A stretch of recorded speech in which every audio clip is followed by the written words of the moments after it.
All right, Alec, let's talk about this game. This was not what it was supposed to be. This is not what it was supposed to be, man. It was not. When Jim Nance and Tony Romo signed up for this is not what they had in mind. It was not supposed to be like this, but here we are. First of all, it's great to see you. I'm excited. Yes. You were. It's funny. We talked about this trip like a month ago, and you were just amped up. I didn't I know am. at the time that it was Nance and Romo and the whole deal. But my thing at that when we talked about it is like, how was Brian Flores, Joe Burrow? Like I couldn't wait to Oh, see that. And now we're at this place that we are somehow, some way. Jake Browning, Carson Wentz. Look. All I know is I'm gonna have a great time in Minneapolis. I'm very excited to test out some of the recs that you've given us.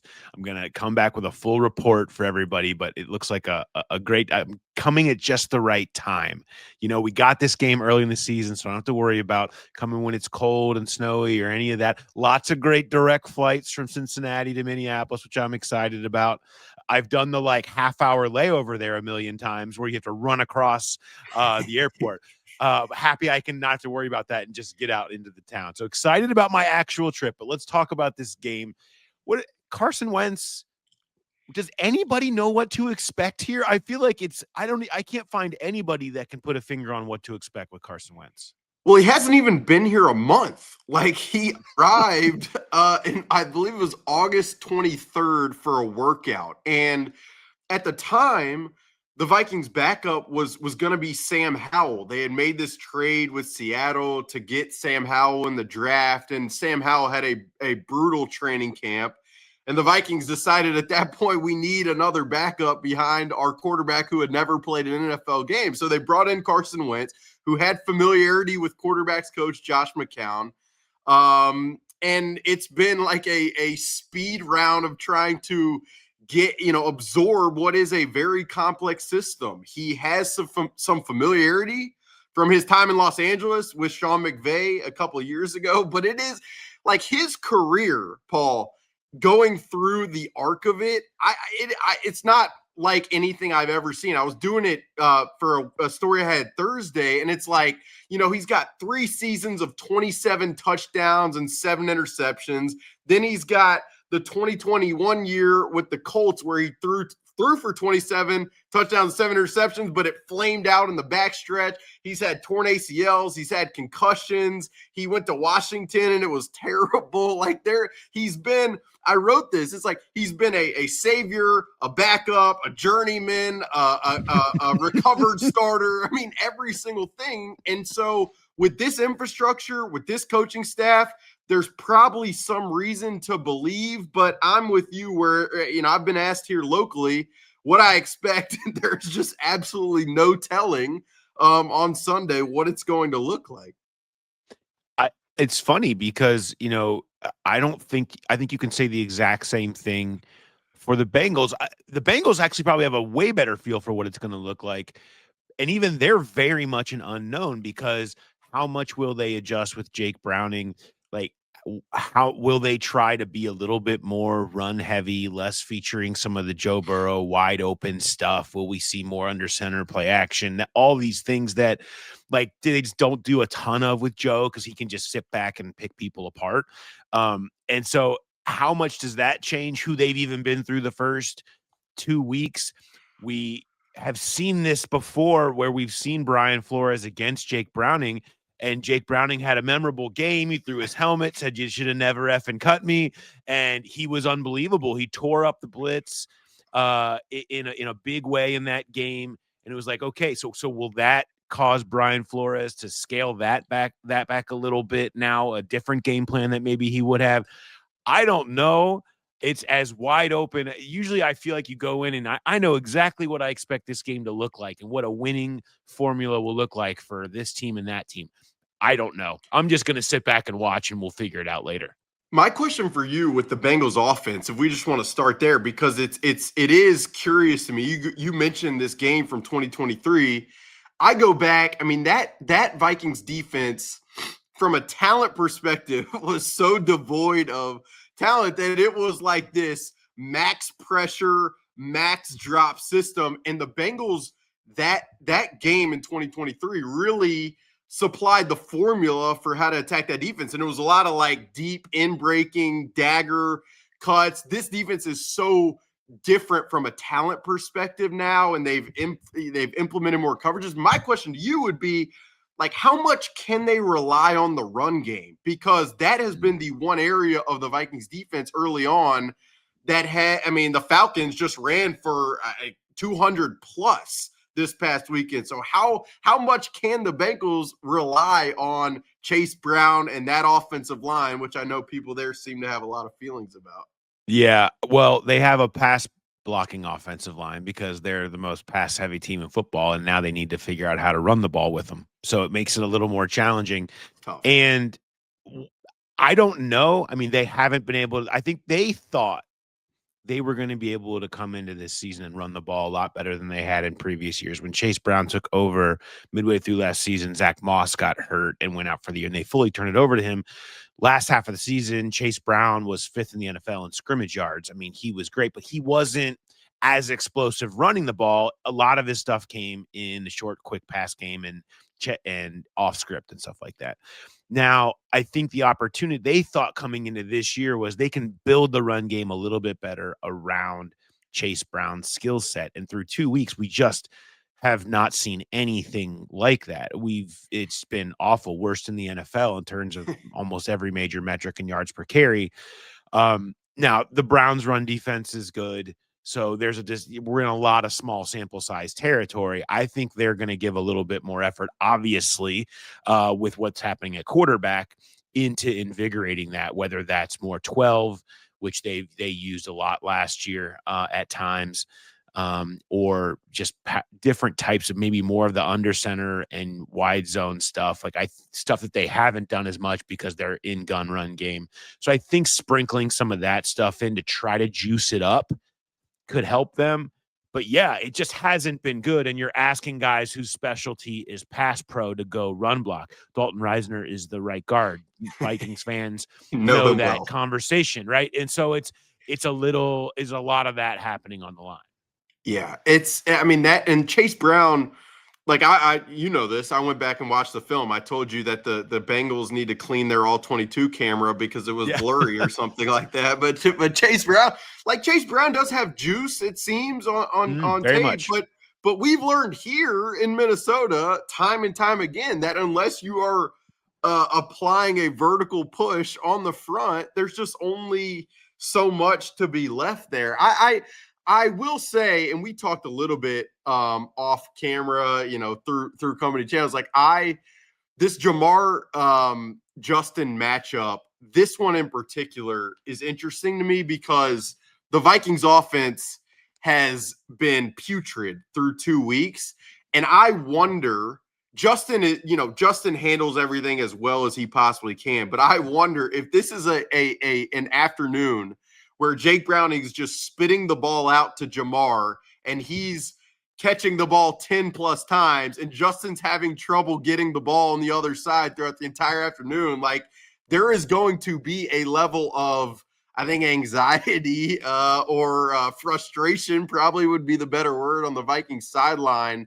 So how much they tried, I mean, it seems like they do a great job of getting Jamar Chase the ball in every possible way, and I give them credit for that. It does show up on tape. You know what's funny is this is partially thanks to Kevin O'Connell. When Justin Riscotti came over from Minnesota, he brought a lot of stuff that they were doing to free up Justin Jefferson, because Jamar in his early years he wasn't moving around as much. They were much more stable and static in where they lined everybody up. Tyler Boyd was a great slot. He lined up in the slot. T. Higgins is an outside guy. They would move Jamar where they could, but it was more static. Well, when they switched and they moved on from Tyler Boyd, they targeted somebody who would be more versatile, who could move around in there, so they could specifically start moving Jamar around more. New offensive coordinator Dan Pitcher, that was like a major thrust of his taking over. Riscotti came in. They used a lot of stuff that they used for Justin, and you noticed that it was Jamar was literally he was everywhere last year. I mean, it was in a far bigger capacity. They also finally got him to start utilizing the middle intermediate portion of the field, which had kind of been extinct, a thing that Minnesota does really well with Justin. So much of Justin's success actually fueled Jamar's Triple Crown takeoff last year, which Wow. is fascinating.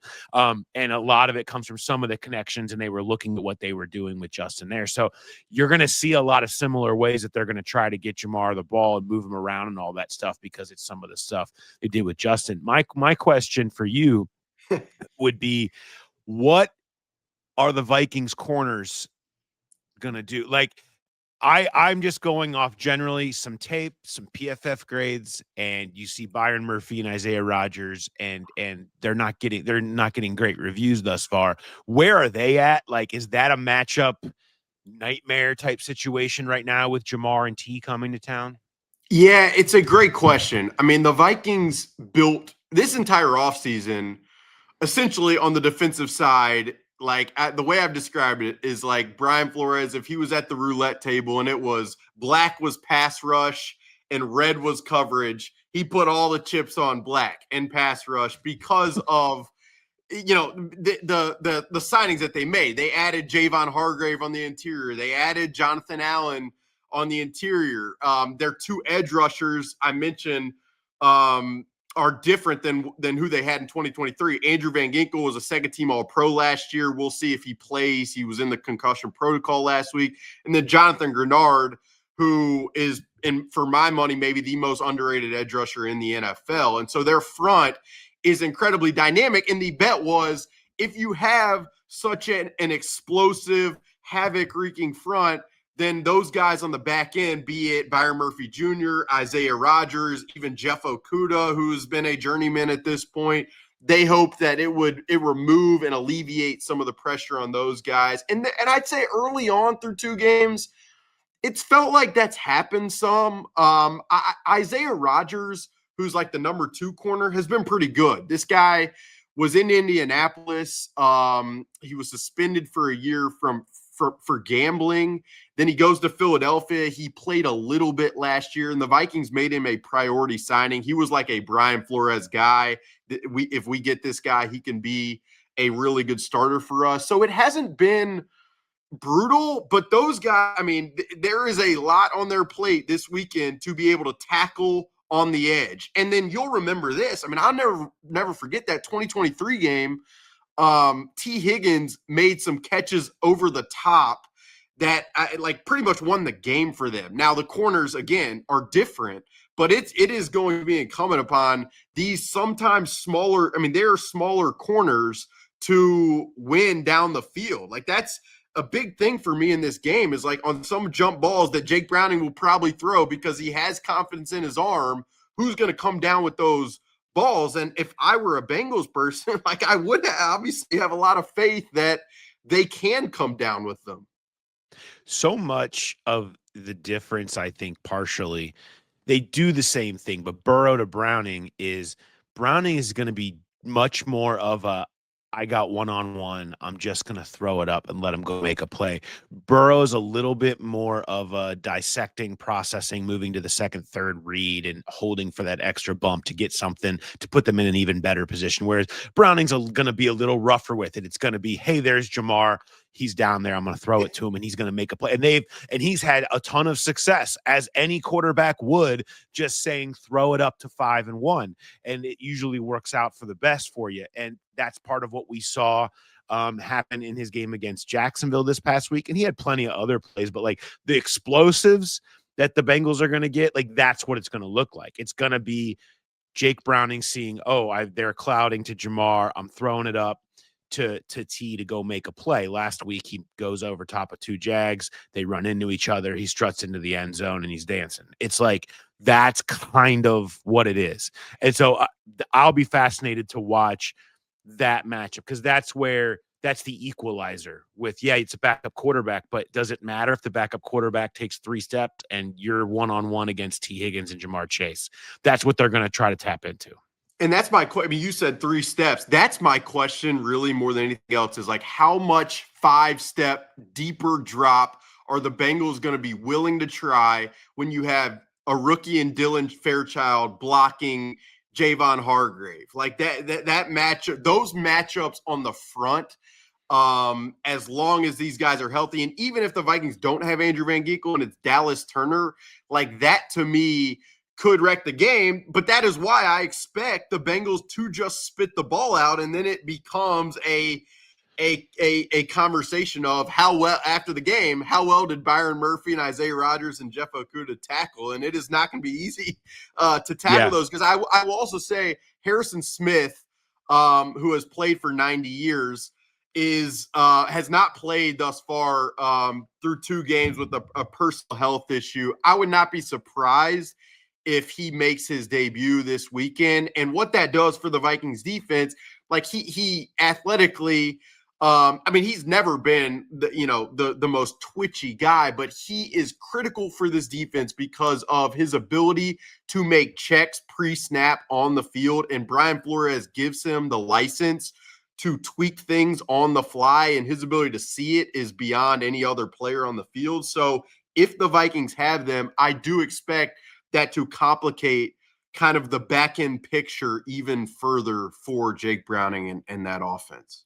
If there's one thing I know about how the Bengals coaching staff feels about the Vikings defense, if the one thing I could have told you before I looked at anything this week, it's that they are in love with Harrison Smith. They have loved, like they hate playing against him. They have so much respect for his game, and they understand how he's the key that makes so much of what Flo does work because of just his intelligence out there. I mean, I think they look at their own defense and say, why can't we have Harrison Smith? Can somebody get him on the phone waiting for him to like not re-sign and maybe have a chance to get him in here, because they just have a lot of appreciation for how tough he is to play against and for what he does there. So what are you thinking? Is Darrisaw, what's our Christian Darrisaw situation? Yeah, Christian Darrisaw, he tore his ACL last October. ACL and MCL was right before halftime of a Thursday night game in Los Angeles against the Rams. From everything we've heard throughout this entire spring, summer, and the lead up to this season, he's attacked the rehab really well.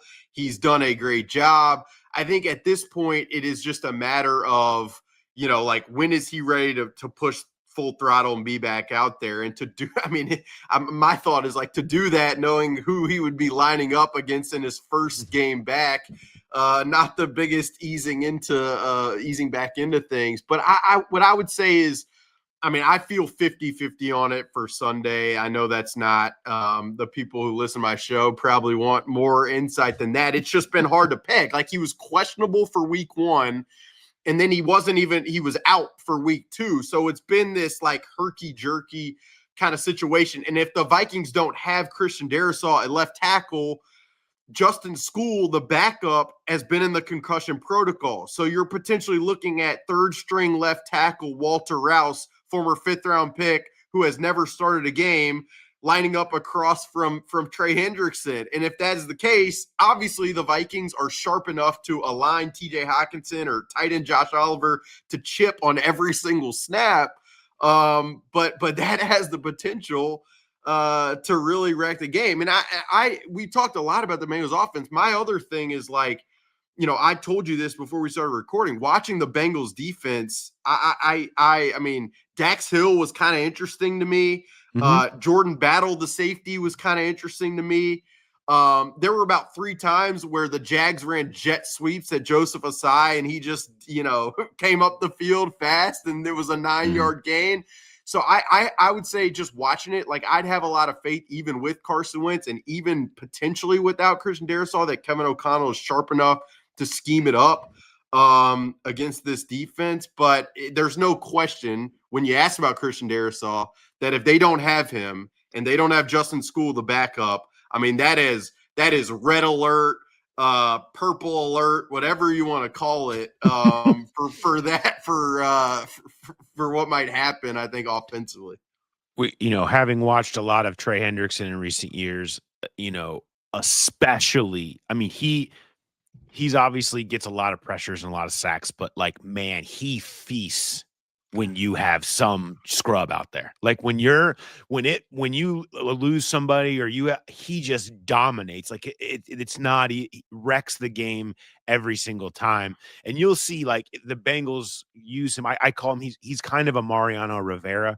Like he's a closer. They like to get up, and then you'll watch Trey will just turn up to another level, especially if he has somebody he knows he can beat and has figured out when it's the fourth quarter and this team's coming down. I mean, there's a clip from, it was on the quarterback show, and I think it was maybe one of the last games of last year, and it's Joe's mic'd up and he's on the sideline at the final drive that someone's trying to make, and he just says, "All right, Trey, come on, Trey," because it's like that at the end of every game. It's go close the game. And that's what happens. And we've seen it against some guys that he has overmatched, where it's 2-3 sacks on a final drive where, you can't really do anything about it. It's all the Bengals defense really has right now. I mean, like you said, you mentioned a couple of guys. They're in the development process. Al Golden's trying to get his system. The guys just to look, keep it simple, play fast, know what you're doing, because that was they were just had so many busts under Lou Anarumo the last couple of years, guys running the wrong direction. It's like, you can really see them right now being like, we're going to be simple so everybody knows what to do and just does it fast, and then we'll grow gradually what we add on. And that's what they've been. You're not going to see anything. It's the anti-flow. He's like, he's doing everything the opposite of what they're doing. It's just absolutely pure simplicity for the sake of everybody always doing the right thing and playing fast. Well, I told you this, like going back and watching the defensive film, it was three things: cover three, man coverage, change up, and then quarter, half, where they're just playing cover two on one side and cover four on the other, and there's space everywhere. And it reminds it honestly, and the Vikings fans are gonna be like, ooh, it reminds me a little bit of Ed Donatel, who was here in Kevin O'Connell's first year as the DC, tried to do like a quasi Fangio system, and it was abysmal. And eventually he was fired after his first season. And I don't say that as it's like a reflection on Al Golden. I just think from a personnel perspective, I mean, even the linebackers, like they're not, it doesn't look like they're exceptional cover players, and they're not explosive like crazy and knife into the run game. And then the cornerbacks, like how Al Golden tries to cover Justin Jefferson in this game. The thing that I wonder from a Viking standpoint is, you watch the film and you see cover three and cover one. Nobody ever plays that against Justin Jefferson. So do the Vikings prepare for an Al Golden changeup, or did they think like this is just what they do, so we're going to torch them over the middle of the field? I don't know. But again, it is why, even with Carson Wentz and even potentially without Chris Jerisaw at left tackle, like there is optimism for me in watching it and thinking that Kevin O'Connell will find a way to press more easy buttons than they've been able to press through 2 weeks. I mean, I've been watching a lot of bad defense in recent years. Okay. So like I will never have confidence that a Bengals defense is going to go out there and not have some serious problems, because it's just who they've been since 2023. They're trying new things, but it's looked very much the same in terms of the lack of pass rush beyond Trey. And then really they were just gifted last week, Trevor Lawrence throwing them the ball a couple of times, or else that game is a blowout in the first half because they couldn't stop anything. And so what does that look like with Carson Wentz and Kevin O'Connell? I mean, I assume that it's not going to be that hard to scheme up some stuff that's going to be explosive. I saw, the over under on this line was about 41. And I'm thinking, I don't know, man. Like, give me the over on that, because I'm not putting my faith in the Bengals defense to keep this one low. And I do think the Bengals will find a way to score points just by nature of having Chase and Higgins and those guys. Like they scored 31 against Jacksonville. 24 of those were with Browning over 3 quarters. It's not like they're inept with him coming in. But so I like points in this one. Are you feeling that? Are you feeling like we get a little more I'm sure Vikings fans would like to see a few more points. Yeah, the people here will be infuriated if they finish with 6, and it will be bad. I mean, it'll be Timberwolves season. No, I'm kidding. No, I'm completely with you. It's funny, like you enter the game and it's Jake Browning, it's Carson Wentz and Romo, but it's a classic where that's how you enter, and then it's like this back and forth, showdown of busted coverages and guys running everywhere. So yeah, especially with the Vikings passing game. I will also say